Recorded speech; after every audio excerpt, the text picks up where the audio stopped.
सदगुरु श्री कबीर साहेब की जय। विश्व वंदनीय संत सम्राट बंदी छोर सदगुरु श्री कबीर साहब जी, मेरे हृदय मंत्र के आराध्य परम पूज्य गुरुदेव जी, पूजा के योग सभी संत समाज, मैं चरण कमलों में सिर झुका के तेरे बार बंदी करता हूँ। बोलिए श्री सदगुरुदेव की जय। सदगुरु श्री कबीर साहब जी कहते हैं कि मनुष्य के हृदय में जब तक सद्भाव नहीं होगा तब तक सार निर्णय उसके समझ में आएगा ही नहीं। चाहे उसके कितने भी जन्म बीत जाएं, सार ने भेद को जानने के लिए, जड़ चेतन के भेद को समझने के लिए उसको सद्भाव बनाना ही होगा। बिना सद्भाव के, बिना सत्य निर्णय के काम नहीं चलेगा। वैसे भोंकता कितना हो फिरे कहते कुकर सब भोंकते फिरे, सुनी सुनाई बात सदगुरुदेव पुकार के समझाते हुए कहते हैं कि संसार में कमी नहीं है लोगों की, धोखे में फंसने फंसाने वालों की कोई कमी नहीं है। इस संसार में धोखा बहुत है और धोखे देने वाले भी बहुत हैं और लंबी चौड़ी बात मानने वाले बहुत हैं, लेकिन न्याय निर्णय से चलने वाले और सही सही भेद बताने वाले कोई होते हैं। इस अनादिकाल के संसार में एक सत्य न्याय निर्णय के बोलने वाले, न्याय निर्णय करने वाले सदगुरु श्री कबीर साहब जी थे। और भी संतों की, ऋषि मुनि तपधारियों की कोई कमी तो नहीं थी, लेकिन कहीं न कहीं वो अटके थे। वो अटकन भटकन लटकन उनको बताती रही। तो सदगुरुदेव पुकार के कहते हैं कि कोई अस्त्र शस्त्रधारी हुए और कोई झूठ बोल करके सारे संसार को भरमाने वाले हुए और कोई अष्ट धातु की मूर्ति बना करके पूजवा करके भूलने और भुलाने वाले हुए और कोई नदी नालों की पूजा करा के और स्वयं करके भूले रहे और कोई पर्वत पहाड़ों के चक्कर लगा करके दूसरों पे लगवाते रहे। कोई चंद्र सूर्य की पूजा स्वयं करते रहे, दूसरों पे करवाते रहे। यही ऐसा ही उनका जीवन रहा। आज भी वैसे लोगों की सारे संसार में कोई कमी तो नहीं है, लेकिन कुछ जागृति हुई है, कुछ लोग जगे हैं, समझते हैं कि सार क्या है असार क्या है। इतना तो उनको कुछ पता चल गया है। तो बंदी छोर गुरुदेव जी पुकार करके समझाते हुए कहते हैं कि जब तक पूरा भेद समझ में नहीं आएगा तब तक वो कितना भी बोले, कितने भी ज्ञान की बात करे, कितना भी चारों ओर घूमता रहे, लेकिन उसके हृदय में पवित्रता नहीं आ सकती। पवित्रता जब ही आएगी जब वो धोखे को दूर करेगा, भूल को दूर करेगा, भूल मिटाएगा। बिना भूल मिटे और किसी का अंतःकरण शुद्ध साफ पवित्र नहीं हो सकता है, और बिना विषय वासना को दूर किए हृदय कभी निर्मल नहीं हो सकता है। ये दोनों महाबंधन हैं मनुष्य के लिए, और इन्हीं में मौज लेता रहता है। जब जब मनुष्य खाने में आता है और तब तब विषय वासना में और भरम भूल कल्पना में मौज लेता है और चार वर्णों के चक्कर में बंध जाता है, ब्राह्मण क्षत्रिय वैश्य शूद्र, इसी में मौज लेता रहता है। कोई हीनता के भाव में जीता है और कोई उच्चता के भाव में जीता है। तो सदगुरुदेव जी पुकार के समझाते हुए कहते हैं कि ये हीनता और उच्चता का भाव ही बंधन का कारण है। और जिसके अंदर से ये निकल जाए है ना, हीनता औचिता का भाव और मनुष्य भाव आ जाए, मानवता जिसके अंदर आ जाए, और पवित्र जिसका हृदय हो जाए, जड़ चेतन का भेद समझ में आ जाए, पारसी सदगुरु देव से मिलकर के और जो जड़ चेतन के भेद को समझ ले, तब इस संसार सागर से वो पार हो सकता है। नहीं तो ये संसार सागर तो बहुत विशाल है, अति है। सब इसी में डूब डूब करके मरते रहते हैं।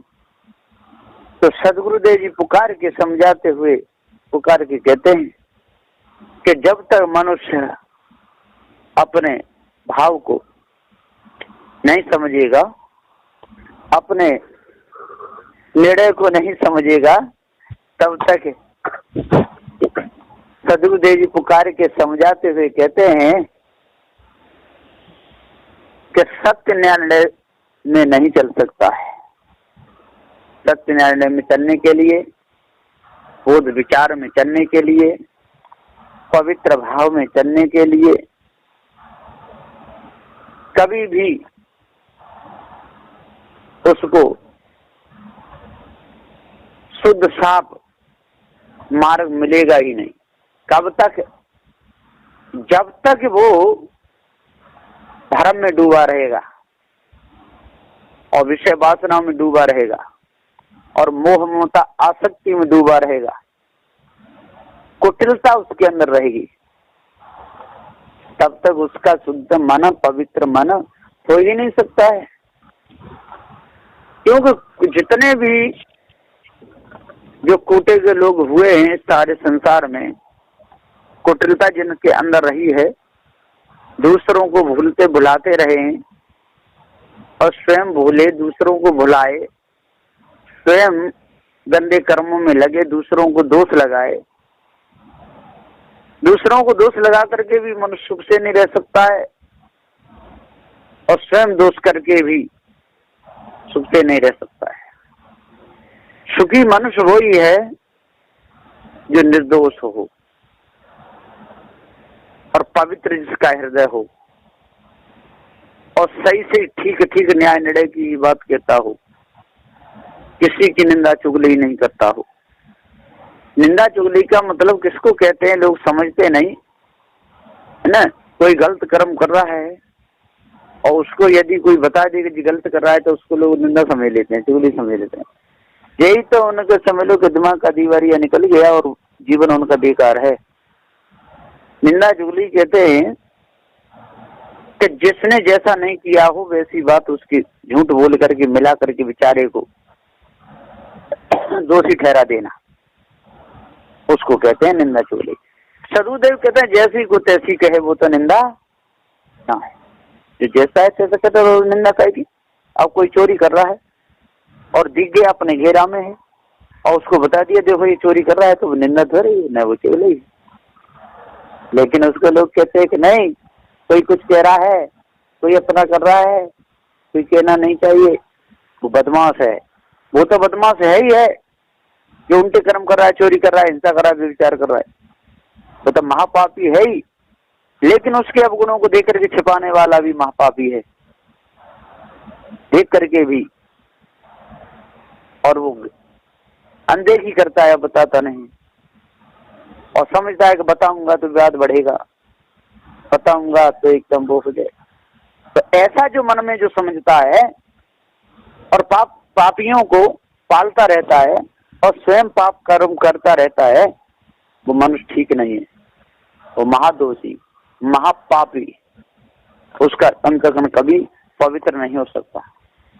स्वयं उसने देखा है कि इस आंगन में पेशाब करके भला ना आदमी गया है और वहां पर कह रहे हैं यहाँ पर पेशाब कौन करे गया, कौन करे, वो बताता ही नहीं। सबको पूछ रहे हैं, बताता ही नहीं। और देख लिया है कि वही करके गया है और जो करके गया वो तो बताएगा ही नहीं, वो तो बदमाश है ही है ना। वो बताता तो वहां पेशाब करके ही क्यों जाता बीच आंगन में। बीच आंगन में पेशाब करने का मतलब है बहुत दोषी है, पापी है और जानबूझ करके किया है। हाँ, पागल कोई कर दे तो उसका कोई दोष नहीं, या रोगी कोई कर दे तो कोई उसका दोष नहीं है ना। या चलते चलते पेशाब जुड़ कर लगा, किसी को रोग है, रोग बस कहीं कैसा होता उसका कोई दूसरा। पर जो जानबूझ के करके गया और दूसरे ने उसको देख भी लिया और वहाँ चर्चा में पूछा जा रहा है कि ये पेशाब यहाँ पर किसने की, नहीं तो वो बता रहा है जिसने पेशाब की, तो वो तो बताएगा ही नहीं, और न वो बता रहा है जिसने देखा। अब समय बीत गया तब कभी कहता है कि एक दिन चर्चा कर रही थी ना कि जहाँ आंगन में कौन पेशाब कर गया, फला न कर गया, मैंने देखा। अरे मूर्ख आदमी उस समय ही बता देता तो उसको समझ आ रही कुछ मिलती, उसको समझाते ऐसा क्यों किया, है ना, उसको दंड भी दिया जाता। पर अब समय निकलने के बाद में बता रहा है और उसमें कहता नहीं, तो वो पापी है, वो दोषी है कि नहीं, किसी की निंदा चुगली नहीं करनी चाहिए। अरे भाई ये निंदा चुगली नहीं है ना, और किसी के पैसे किसी ने चुरा लिए और चुराते हुए देख भी लिया और देख रहे वो भाग गया। अब वो कहता है यहाँ से किसने उठाए, अब वो बताता भी नहीं है कि बताऊंगा तो निंदा होगी। अब सत्य बोलना निंदा होगी तो फिर निंदा किसे कहेंगे, कि सत्य किसे कहेंगे। इसलिए सजग और सावधानी की जरूरत है, बहुत ज्यादा जरूरत है। जो सजग और सावधान रहता है, जो पवित्र जिसका मन रहता है, भाव जिसका पवित्र रहता है, अंतःकरण जिसका निर्मल हो जाता है, सभी प्रकार की खोट जिसकी निकल जाती है, वो कभी भी किसी की निंदा चुगली नहीं करता। निंदा चुगली का मतलब होता है झूठ बोलकर किसी को कभी दोषी नहीं ठहराता, है ना, किसी के जानबूझ के किसी को दोष नहीं लगाता, है ना। जे अवगुड़ी है इसके अंदर ऐसा गुण है, और बहुमत बना करके और दूसरों को मिला करके अपनी पार्टी बना करके और जो दूसरों को दोष लगाता है वो महापापी है। तो सदगुरु और जो उसकी जो महफिल में जो शामिल होते हैं, जो उसकी गुंडागर्दी में शामिल होते हैं, वो सब के सब विकारी और माँ ठग पापी हैं। तो सदगुरुदेव जी प्रकार के और समझाते हुए कहते हैं कि कभी झूठ नहीं बोलना चाहिए।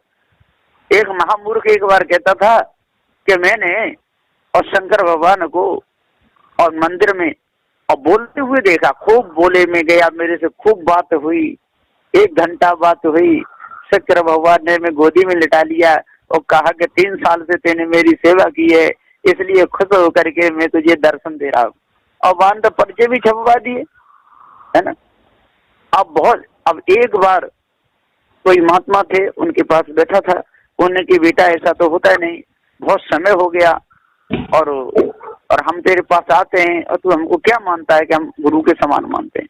तो उन्होंने गुरु से कपट मित्र से चोरी क्या हो, निर्धन क्या हो, कोड़ी, तेने नाम तो इतना बढ़ा दिया, लेकिन सच बता क्या ऐसा हुआ। वो हाथ जोड़ के बोला कि जो तो मैंने नाम के लिए गुरु जी ऐसा किया, क्या ऐसे मेरे पास में महादेव क्यों आएंगे, वो तो महादेव की मूर्ति तो पत्थर की है, मैं तो रोज पूजा करता था और 3 साल हो गई, तो मैंने कहा कुछ तो इसका महिमा बढ़ानी चाहिए महादेव बाबा की, इसलिए मैंने महिमा बढ़ा दी। मेरे से कोई महादेव बाबा बोले नहीं, न मेरे से 1 घंटा बात की। तो सदगुरुदेव जी पुकार के समझाते हुए कहते हुए इतनी महिमा बढ़ी, वहां पर इतना मंदिर को लग गया, एकदम भीड़ लग गई। तो सदगुरुदेव जी पुकार के समझाते हुए कहते हैं कि ये सब ठगई ठग व्यवहार, ठगों से ठगई मिलते हैं, ठगों से ठगई व्यवहार करते हैं, ठगियों की बात में ठगी आते हैं, दूसरों को भुलाते भरमाते रहते हैं, अपना ये गिरोह बना लेते हैं ठगिया लोग। तो सदगुरुदेव जी पुकार के समझाते हुए कहते हैं कि भैया अब इस ठगियाई मत आओ और मत ठगियाई में किसी को बताओ, और जब तक आप ठग बने रहोगे और दूसरों को ठगते रहोगे और अपने ठगियाई में दूसरों को शामिल करते रहोगे और पैसा दे दे करके उनको नौकर बना बना करके और अपने साथ में लगा करके जयकारे बुलवाते रहोगे, तब तक न आपका अंतःकरण शुद्ध होगा और न आपके सानिध्य में शरण में आने वाले का अंतःकरण शुद्ध होगा, और दोनों ही पापी होकर के ही मरोगे। तो सदगुरुदेव जी कहते हैं कि सत्य न्याय निर्णय को जानो और भ्रम भूल कल्पना विषय वासना से उपराम हो, तब पूर्ण शांति मिलेगी, नहीं तो मिथ्या धोखे में पूरा जीवन चला जाएगा। बस नहीं वचनों के साथ मैं अपनी वाणी को विराम देता हूँ। बोलिए श्री सदगुरुदेव की जय।